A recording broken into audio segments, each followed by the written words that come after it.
Angin laut berembus kencang di pesisir Lamongan, membawa bau asin yang bercampur dengan aroma kayu basah dan jerih payah manusia. Di sebuah desa kecil bernama Jelag, kemiskinan bukan sekadar keadaan nia, telah menjadi kebiasaan yang diwariskan dari musim ke musim. Perahu-perahu reot terikat di bibir pantai, jaring nelayan koyak di sana-sini, dan rumah-rumah bambu berdiri rapuh, seolah menantang angin agar tidak roboh. Sebelumnya bantu subscribe, like, dan ketik amin, semoga rezekinya lancar. Amin. Pagi itu, seorang nelayan tua bernama Karto duduk di pasir, memandang laut dengan mata kosong. Tangkapan semalam nyaris tak cukup untuk memberi makan keluarganya. Laut semakin pelit, gumamnya pahit. Di kejauhan, tampak seorang lelaki berjalan menyusuri pantai. Jubahnya sederhana, warnanya kusam oleh debu perjalanan. Ia tidak menunggang kuda, tidak diiringi pengawal, hanya tongkat kayu di tangan dan langkah yang mantap. Dialah Raden Kasim, putra Sunan Ampel, yang kelak dikenal sebagai Sunan Derajat. Ia berhenti di dekat Karto. "Assalamualaikum," sapanya lembut. Karto menoleh, sedikit terkejut. "Waalaikumsalam, tuan dari mana?" "Dari perjalanan," jawabnya singkat. "Bolehkah aku duduk?" Karto mengangguk. Mereka duduk berdampingan, memandang laut yang sama, namun dengan beban hati yang berbeda. "Desa ini tampak berat," kata Raden Kasim perlahan. Karto tertawa kecil, getir. "Bukan tampak, tuan, memang berat. Kami bekerja siang malam, tapi tetap lapar. Anak-anak kami kurus, para janda menahan malu, dan orang-orang kuat menimbun hasil." Raden Kasim terdiam. Matanya menyapu desa anak-anak berlarian tanpa alas kaki. Ibu-ibu menjemur ikan asin yang tak seberapa, dan laki-laki yang kelelahan bahkan sebelum matahari tinggi. "Mengapa tidak mencari jalan lain?" tanyanya. Karto menunduk. "Sudah ada yang menyarankan, pesugihan," katanya. "Kalau berani menempuh jalan gelap, kekayaan bisa datang cepat." Raden Kasim menghela napas panjang. "Dan apakah itu yang kalian inginkan?" "Kami hanya ingin hidup layak," jawab Karto jujur. Hari itu, Raden Kasim tidak pergi. Ia memilih tinggal. Ia menumpang di sebuah gubuk kecil, makan apa yang ada, tidur di atas tikar kasar. Ia tidak mengajar, tidak berkhotbah. Ia hanya mengamati. Ia melihat bagaimana sebagian warga bekerja keras, namun hasilnya dirampas oleh segelintir orang. Ia melihat bagaimana orang miskin saling mencurigai, sementara yang sedikit kaya justru semakin menutup diri. Ia melihat kemiskinan bukan hanya di perut, tetapi juga di hati hilangnya harapan. Malam tiba, bulan menggantung pucat di langit. Raden Kasim duduk bersila, menghadap laut, dan berdoa lama. "Ya Allah," bisiknya, "jika Engkau menurunkan Islam sebagai rahmat, jangan biarkan aku menyampaikannya hanya lewat kata-kata. Ajarkan aku cara membuat rahmat itu terasa di perut yang lapar dan hati yang putus asa." Keesokan harinya, kabar tentang orang asing itu menyebar. Beberapa warga mendekat dengan rasa ingin tahu. "Katanya, dia ulama," bisik seorang pemuda. "Katanya punya ilmu," sahut yang lain. Seorang lelaki muda bernama Wiryo memberanikan diri bertanya, "Tuan, benarkah Tuan bisa memberi jalan agar kami kaya?" Raden Kasim menatapnya dalam-dalam. "Apa arti kaya bagimu?" Wiryo terdiam. "Tidak lapar, tidak takut besok." Raden Kasim tersenyum tipis.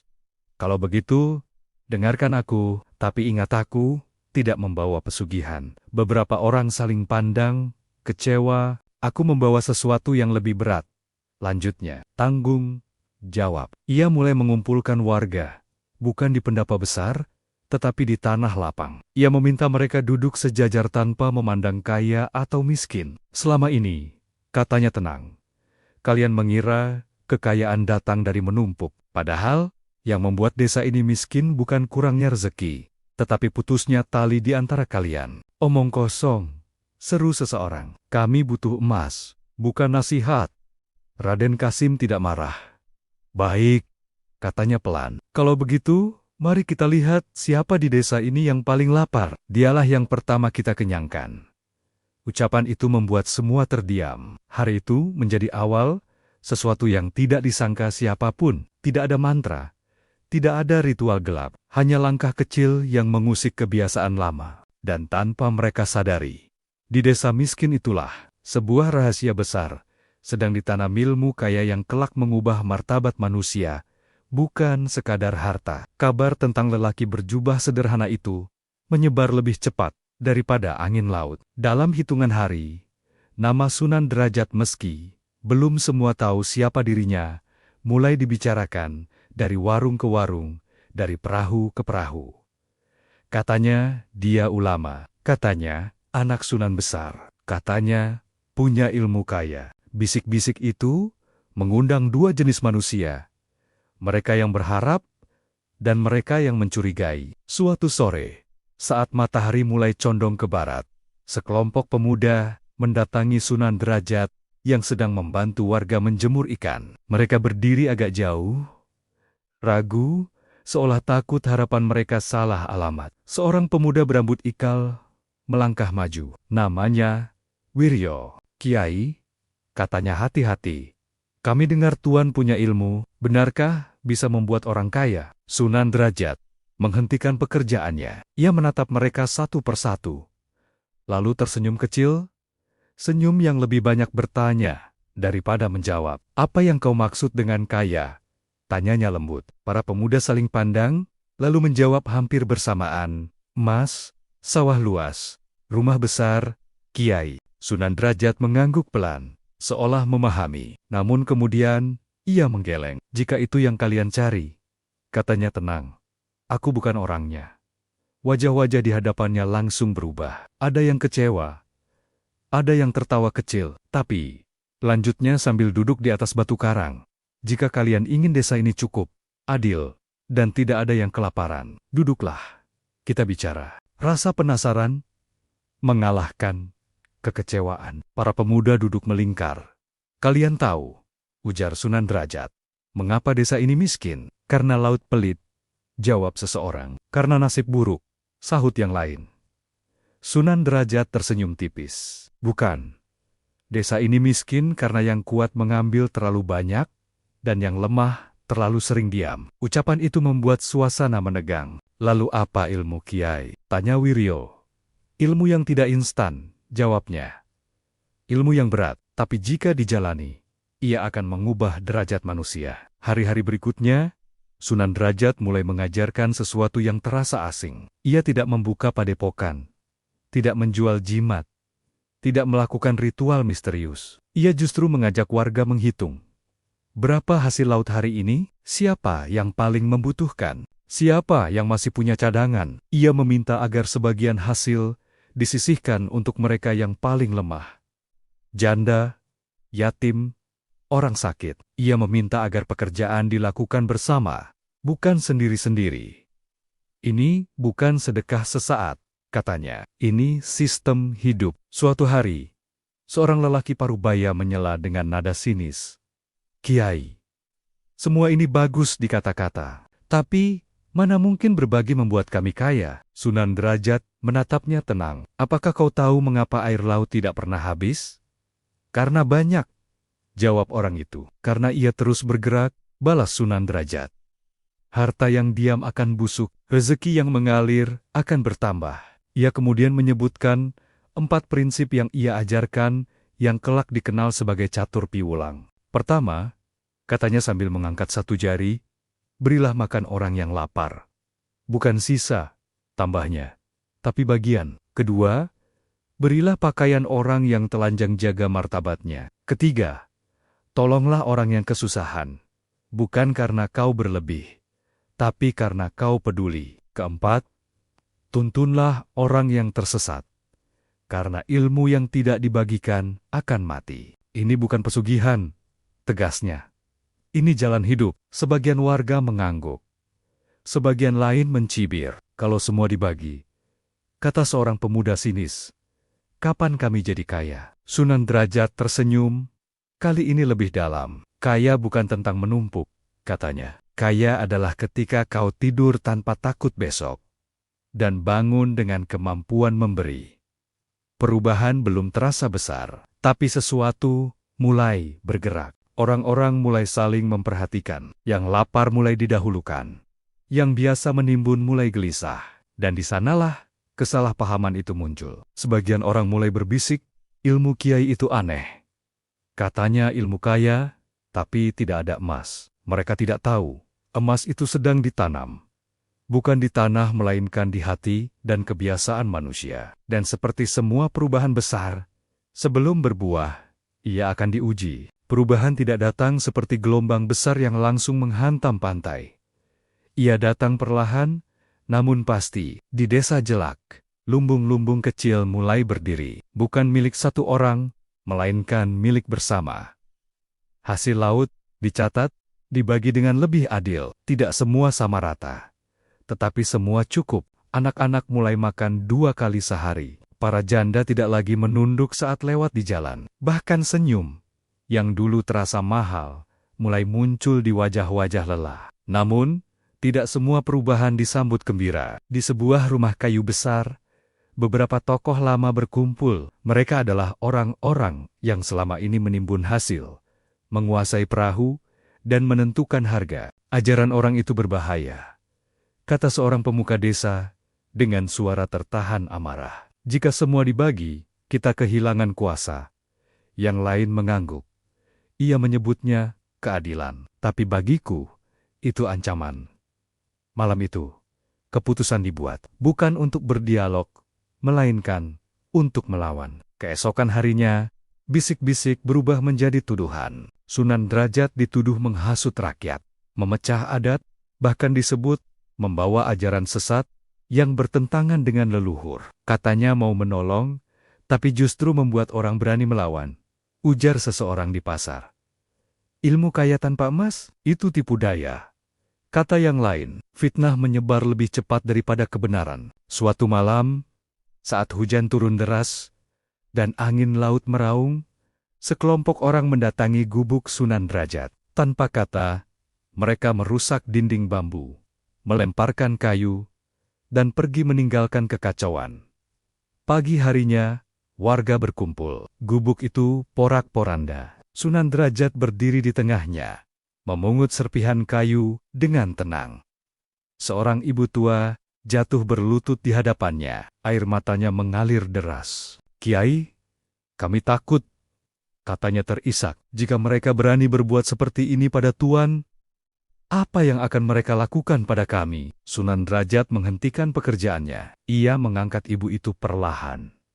Dengarkan aku, katanya lembut namun tegas. Kebenaran selalu diuji. Jika jalan ini mudah, itu bukan jalan perubahan. Tapi mereka kejam, Kiai, sahut yang lain. Sunan Derajat menggeleng. Jangan balas dengan kebencian. Jangan balas gelap dengan gelap. Kita lawan dengan terang. Alih-alih pergi, ia justru semakin giat membantu. Ia mengunjungi rame-rama yang paling miskin, mengangkat anak-anak yatim menjadi tanggungannya, dan merawat para janda yang sakit. Ia tidak hanya memberi makanan, tetapi juga mendengarkan. Ia duduk di lantai tanah, menyimak keluh kesah yang selama ini terpendam. Pada suatu malam, ia mengumpulkan murid-muridnya. Ilmu yang kita jalani sekarang akan membuatmu lelah, katanya. Bahkan mungkin menangis. Lalu mengapa kita teruskan, Guru? Tanya Wiryo. Sunan Derajat menatap mereka satu persatu. Karena, jika perut kenyang, tapi hati kosong, itu bukan kaya. Dan jika hati hidup tapi tetangga kelaparan, itu juga bukan kaya. Ia mengajarkan salat dengan penuh makna. Bukan sekadar gerakan, melainkan tempat bersandar ketika dunia menekan. Dalam sujud, katanya, kau belajar rendah hati. Dalam berdiri, kau belajar tanggung jawab. Tekanan semakin besar. Beberapa warga mundur karena takut. Ada yang menyarankan Sunan Derajat pergi demi keselamatan. Namun ia tetap tinggal. Suatu malam, Karto nelayan tua itu datang dengan mata merah. Kiai, katanya pelan, aku dulu orang yang diam. Sekarang aku berani bicara. Jika Tuan pergi, kami kembali sendiri. Sunan Derajat tersenyum haru. Maka, kau tidak lagi miskin, Karto. Kau telah kaya akan keberanian. Air mata, peluh, dan doa menjadi saksi. Desa itu belum sepenuhnya berubah. Luka masih terasa. Fitnah belum berhenti. Namun satu hal pasti, ilmu kaya itu telah berakar. Dan seperti akar yang kuat, semakin diinjak, ia justru semakin mencengkeram bumi. Tahun-tahun berlalu seperti air laut yang pasang dan surut, namun tidak pernah benar-benar pergi. Desa Jelak perlahan berubah wajah.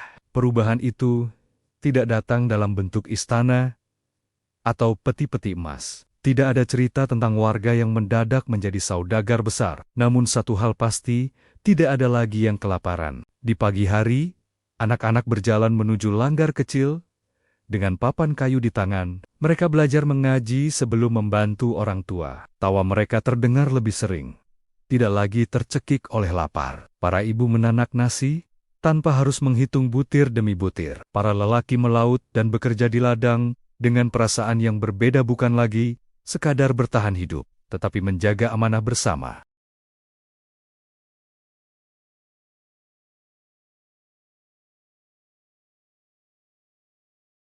Jika ada keluarga sakit atau tertimpa musibah, lumbung itu dibuka tanpa perlu izin panjang. Sore itu, seorang tamu dari luar desa datang. Pakaiannya rapi. Langkahnya percaya diri. Ia menatap sekeliling dengan heran.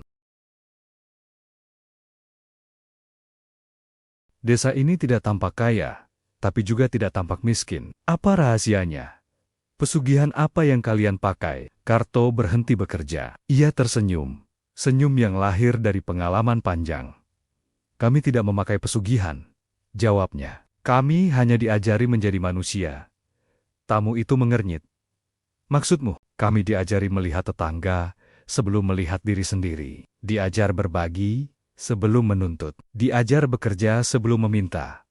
Tamu itu terdiam. Ia memandang anak-anak yang mengaji. Para perempuan yang bekerja bersama, dan para lelaki yang saling membantu menarik perahu. Di kejauhan, Sunan Derajat berdiri di tepi pantai. Jubahnya tertiup angin senja. Matahari perlahan tenggelam, memantulkan cahaya keemasan di permukaan laut. Ia tidak merasa bangga. Ia hanya merasa bersyukur. Wiryo mendekat. Wajahnya kini lebih dewasa. Matanya lebih tenang. Guru, katanya.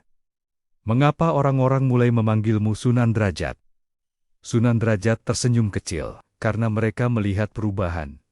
Perubahan apa? Tanya Wiryo.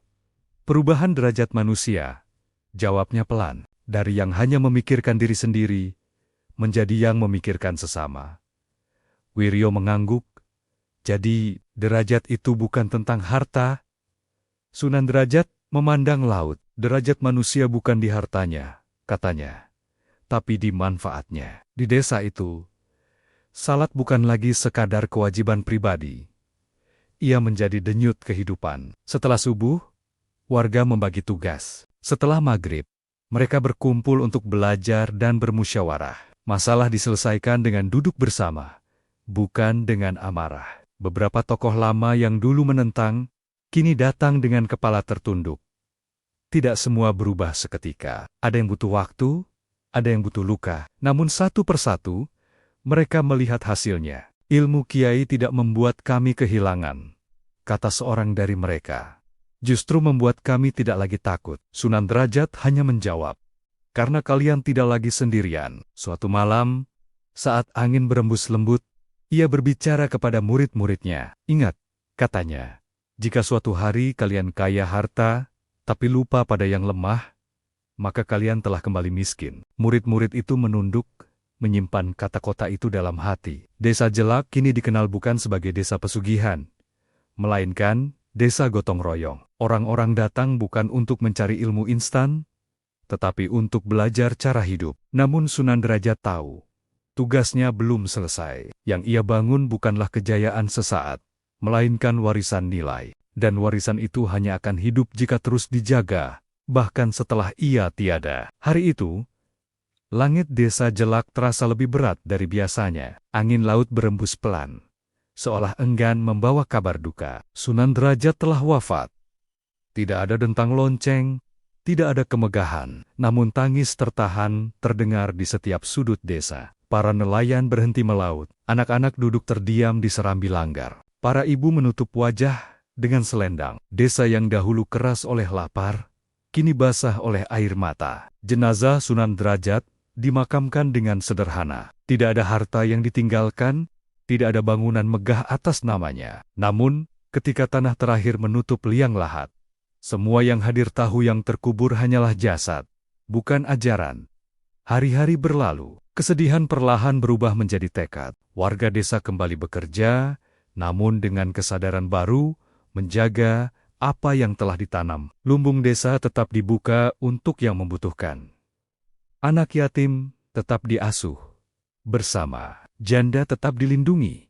Setiap keputusan besar selalu diawali musyawarah dan doa. Wiryo, yang kini telah menjadi tokoh desa, sering mengulang pesan gurunya. Jika ada satu orang saja yang kelaparan di antara kita, maka kita belum kaya. Ajaran itu hidup bukan sebagai slogan, tetapi sebagai kebiasaan. Bertahun-tahun kemudian, desa Jelak dikenal luas, bukan karena kekayaannya, melainkan karena ketentramannya. Orang-orang datang dari jauh, berharap menemukan rahasia di balik desa yang tak pernah berlebihan, namun tak pernah kekurangan. Suatu sore, di bawah pohon yang sama tempat Sunan Derajat dahulu mengajar, seorang anak kecil duduk di samping kakeknya. "Kek," tanyanya polos, "benarkah Sunan Derajat bisa membuat orang jadi sultan?"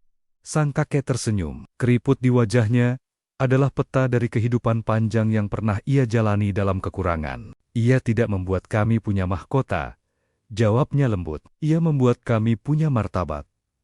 Anak itu mengernyit. "Apa bedanya? Mahkota bisa jatuh," kata sang kakek.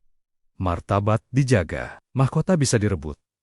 Martabat ditumbuhkan." Anak itu terdiam, mencoba memahami. Sang kakek melanjutkan, "Dulu kami miskin harta dan miskin harapan. Sunan Derajat tidak memberi kami emas. Ia memberi kami cara hidup. Ia mengajarkan bahwa tangan di atas lebih mulia daripada tangan di bawah. Dan bahwa salat bukan hanya menghadap langit, tapi juga menundukkan ego." Malam itu, azan berkumandang. Anak-anak bergegas ke langgar. Para orang tua melangkah pelan, namun pasti. Dalam setiap sujud, ajaran itu terus hidup. Islam yang diajarkan Sunan Derajat bukan Islam yang menakutkan. Bukan pula Islam yang menjanjikan kekayaan instan. Ia adalah Islam yang membumiang turun ke dapur orang miskin, ke perahu nelayan, ke peluh petani, dan ke air mata mereka yang hampir putus asa. Ia mengangkat yang lemah tanpa menjatuhkan yang kuat.